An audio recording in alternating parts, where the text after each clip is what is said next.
the Black Upstart. Black people's $1.3 trillion. It's the Black Upstart. We're spending it making our own communities and our own businesses rich. Most people assume that you just have one credit score. Why? Because when you look at the memes on the internet, they're always like, well, what's your credit score? Are you in the club 800? Are you in club 400? What club is you in, girl? What's your credit score? But they don't say things like, what's your FICO score? What's your FICO 8 score? What's your FICO 9 score? What's your Vantage 3 score? What's your Vantage 4 score? Right? So there's a couple of different credit scores that you can earn. And I want to talk about them because depending on which score you use, you may have a higher credit score than what you even anticipated. Why do I say this? When I went to go pursue a mortgage to buy my investment property, my FICO score was lower than my Vantage score. So when I logged into Credit Karma, the score that was showing in Credit Karma versus the score that I saw with in Experian, my FICO score was much higher by like 30 or 40 points. So you want to make sure that you understand the difference, and we're going to walk through that together, okay? So the first thing I'll say, because I know that this is always a question, they're like, I was on Credit Karma and Credit Karma had me at 800. Then I went into Experian, or I went to my FICO and my credit score was 650. Well, what the hell happened? Because I'm about to sue Credit Karma. Credit Karma was telling you the truth. And the difference between the two is that Credit Karma uses the Vantage score. My FICO, hence the name, uses the FICO score. And when you log into sites like, or you pay for access to sites like Experian and Equifax and TransUnion, which are all credit bureaus, they're usually going to be reporting the FICO score. And both your Vantage score and your FICO score are calculated differently. So it is possible that one could be higher than the other. But when you're checking sites for your score, you always want to look at the fine print. With Credit Karma, they say explicitly in the fine print, right? So you got to put the bifocals on, honey. You got to look down there. They're going to say, hey, we use the Vantage score. And when you go to Experian, they're going to tell you that they use the FICO score, okay? My FICO uses the FICO score. So what's the difference between the two? Well, FICO score is used more prevalently than Vantage score. FICO score was created by Fair Isaac and Company, I believe. They created the scoring model in order to determine the extent to which borrowers could pay back debt. And then you have the Vantage score, and that was created by the credit bureaus, right? It was created by the credit bureaus, so that's Equifax, Experian, and TransUnion. Equifax, Experian, and TransUnion, say that 3 times fast. So they created the Vantage score because they wanted to provide a different scoring model that may be advantageous for borrowers, okay? So first we're going to talk about the Vantage score. The Vantage score is usually used for borrowers who are looking for credit cards, okay? So if you're looking for a credit card, more than likely, usually, probably not more than likely, but sometimes a credit issuer is going to look at your Vantage score. Non-financial institutions, usually smaller banks, may pull your Vantage score in order to qualify you for a credit card. Sometimes it will be retail cards. In some instances, a Vantage score will be used, all right, so that's Credit Karma, looking on Credit Karma, okay, a Vantage score can be used to qualify you for an auto loan, all right? Now, how do you know if a lender is using a Vantage score or a FICO score? You want to ask the question, all right? So if you're in the market for a new car, you want to ask them, are you using my Vantage score or are you using my FICO score, right? Which score are you using? Ask them that question. When you're applying for a credit card, normally they're only pulling one credit report from one bureau. So they may be pulling one credit report from Experian, and they may be looking at your Vantage score. Or they may be pulling one credit report from Equifax, and they may be looking at your FICO score. Ask the question before they pull your credit so that you can go check the scores yourself and determine the extent to which you qualify. If you're looking to buy a mortgage, the probability that they're using your Vantage score is very low, okay? Now let's look at how Vantage scores are calculated. about 62% of Americans have a fair to excellent Vantage score. All right, so that's more than half, over 62%. So that's how you can log into Credit Karma and get your whole self-esteem together. Because normally that score is going to be high. Whenever I need a little boost, I go over to Credit Karma. I'll be like, oh, 815. And if I want to hurt my feelings, I'll throw this hair right on back over my shoulder and go look at my FICO. So 40% of your Vantage score is based off of your payment history. Okay, and the great thing about a Vantage score is it's great for people who are just getting started on their credit journey. So if you know of any folks right now who are just graduated from college, or perhaps they're a returning citizen and they're just trying to grow their credit, a Vantage score is going to be great because they're going to report within the first 6 months of them paying their bills on time. Right? But a FICO score, you have to been in the game for half a year, right? You can't be just coming out the womb. They want you crawling on them knees, getting ready to walk, right? So Vantage score, really, really good for new credit borrowers, right? So people who are just starting to borrow. They place a 40% weight on your ability to pay back your bills on time, right? So you definitely want to pay back your bills on time for a Vantage score. That's 40%. 21% is based on credit age, right? So how long have you had this credit card? Again, it's friendly to new borrowers, so don't worry about that. And also credit mix. So perhaps you have 5 credit cards, but you don't own a car and a home. Okay, your Vantage score might be affected by that. But let's say that you have 1 credit card and you have a student loan, right? So you have revolving debt, that would be the credit card, and installment debt or your student loan. The Vantage score is going to be friendly to that. All right, so you always want to make sure that you mix it up. Have 2 credit lines. One can be installment, which means when you pay it off, that's it. And one can be revolving, like a credit card, which means that you have a limit that you can spend to. You can pay it down and you can spend it back up. Don't spend it too far. All right. And then finally, they have credit utilization, right? So the extent to which you use your credit is also calculated, but at 20%, right? So like if your limit is $3,000, you don't want to charge up to $2,999 and just pray that a dollar expense doesn't enter into your life out of anywhere. The rule of thumb is you want to keep your credit utilization below 30%. I like to say keep it below 10%. All right, keep it below 10%. That's the best way to keep your credit score high. Now, one of the things that I would say about Vantage that I really like is it ignores paid collections. If you had a collection on your report for $500 and you paid it, it will not even be calculated or totaled into your score. And that's why a lot of people have higher Vantage scores than FICO scores, because you might have a collection on there that's $105, you pay it off, and for Vantage, it's like it never even existed. So it totally ignores paid collections. Your FICO score, on the other hand, will ignore paid collections that are $100 or less. But if you have a paid collection that's above $100, so 101 and above, it's going to affect your credit score for some time. All right.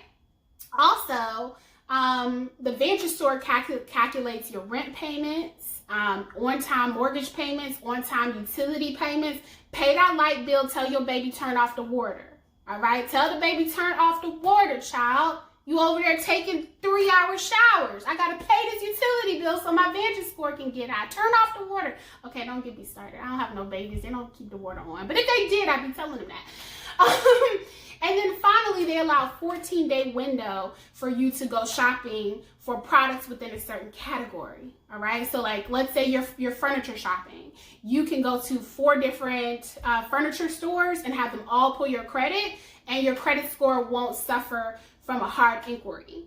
Now, you may think about this as a benefit, but for the FICO score, FICO allows for a 30 or 45 day range. But they allow for longer than 14 days with your FICO score for you to shop within a category. So if you're looking for a car, you can have several different car dealerships pull your credit report within an abbreviated amount of time. For Vantage, that's 14 days, and it won't affect your score. Okay?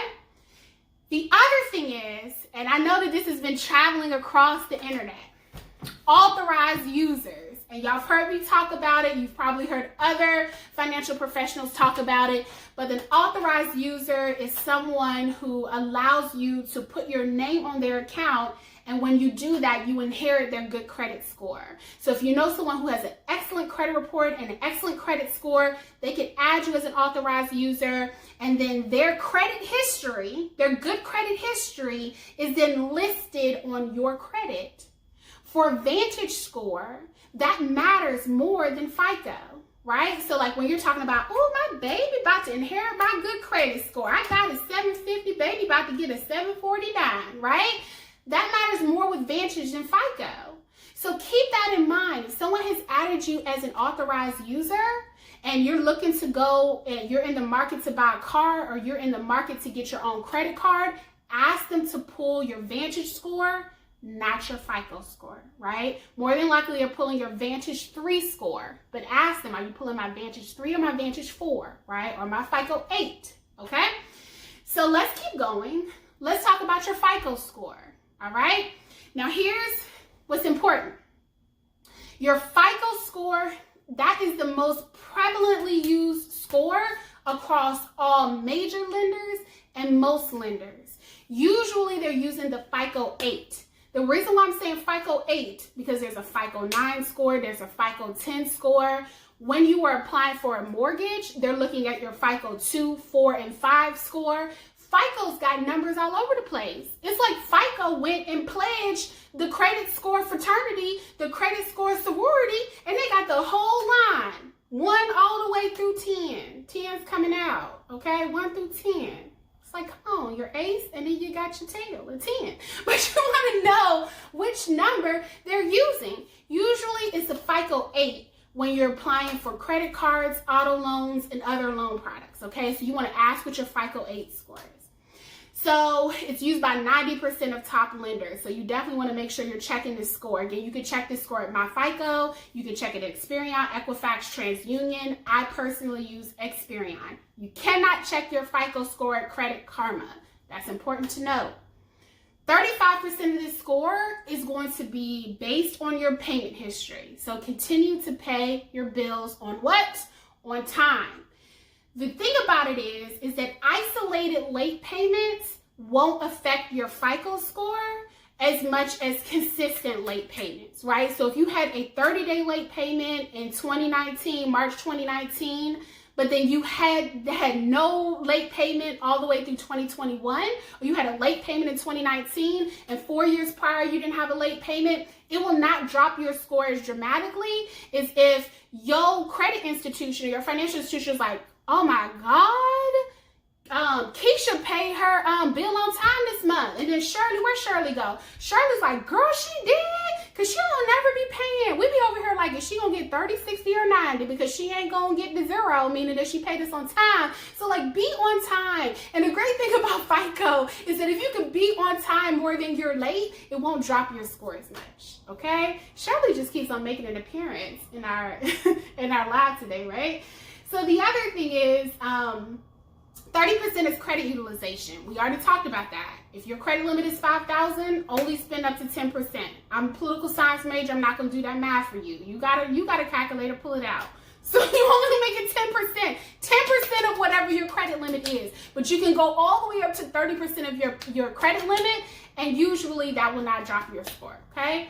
The other thing is you want to try your best to pay your bill down to 0 every single month, especially if you're looking for things like trying to buy a house. All right, so that's one of the things that I did when I decided 2021 is going to be the year that I buy investment property. I said, I'm going to make sure that when I use my credit card, I'm paying it off at the end of the month, every single month. All right, so that might be your credit card balance is 0 and you're celebrating not joining 0. Use it to buy gas. Pay it off. Pay it off as soon as you put that fuel in your car.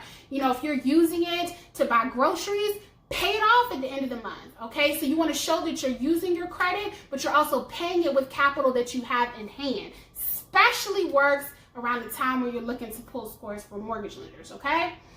The last thing is authorized users count less. So again, I know that there are folks that are just like, oh my gosh, like this authorized user is about to be clutch. less so for your FICO score than for your Vantage score, okay? So the last thing that I'll talk about is the 2, 4, and 5. So the FICOs 2, 4, and 5. So for me, when I was shopping for a mortgage, one of the things that I did not know initially is that when a mortgage lender pulls your credit, okay, they're gonna pull your FICO 2, 4, and 5. What do these numbers stand for? Each one of these numbers is aligned to a credit bureau, right? So they want to see your credit report across all 3 bureaus. This is significant and important because when you pull your credit, once a credit card company is considered issuing you a card, they'll normally pull 1 credit report, look at 1 credit score. When you're in the market to buy furniture, they'll normally pull 1 credit report, look at 1 credit score. But a mortgage lender wants to see all 3 reports and all 3 scores. And the reason why is that sometimes, just like what happened with me with my 30-day late payment, a financial institution will report positive information to 2 and perhaps forget to report that information to the 3rd bureau, right? So there might be 2 stellar credit reports and then the 3rd credit report is trash because the financial institution didn't square up the way they were supposed to. So what a mortgage lender will do is pull all 3 credit reports, they'll look across all 3, they'll remove duplicate information, and they'll look at you as they'll create a borrower profile that looks at all information so they can make that assessment. But here's the good news for a lot of you all right? My FICO 2, 4, and 5 scores were 30 or 40 points higher than my FICO 8 score. So the score that would be used to get me a credit card and also to get me a car was actually lower than the credit score that I earned, right, to qualify me for a home mortgage. So with Experian, and Experian did not pay me to make this video, I just used the product. Experian will allow you to see what your FICOs 2, 4, 5, and 8 are. So that let me know, hey, when I'm going to apply for a mortgage, my credit score is going to hit at a place where my interest rate can be 2.3%, 2.2%, right? But if they were to use my FICO 8, perhaps my interest rate would be somewhere around 2.7, 2.8, right? So you want to make sure that you understand the difference between the FICOs, right? What's your FICO, right? Like WTF, what the FICO, right? That's what we want to say. So I hope that this has been super helpful for you all. You always know that I have a wonderful time sitting down with you for Wednesday on our Wealth Wednesdays. We're going to be back next Wednesday, and our topic is going to be this economic injury disaster loan cash advance, the $10,000 that I talked about just 4 weeks ago. The SBA has already started sending out individual emails to people with specific instructions on how to qualify for that $10,000 grant. And so next Wednesday, we're going to walk through all the steps that you need to take in order for you to obtain that grant should your business qualify. So you already know I always love to end it how I begin it. I want us all to win or to learn, right? I want us all to look at no's with a T and a yet on the end. That is not a no, it's not a no. A no is just a not yet, right? We can't swim in the ocean of knowledge and drown in ignorance. So I want to shout out every person who stayed all the way to the end of this live, took notes, and I wish you all the best on your road to 850. Don't forget to subscribe to my YouTube. That's where this live will be within the next 12 hours, maybe sooner. And I will see you next Wednesday. Love you all.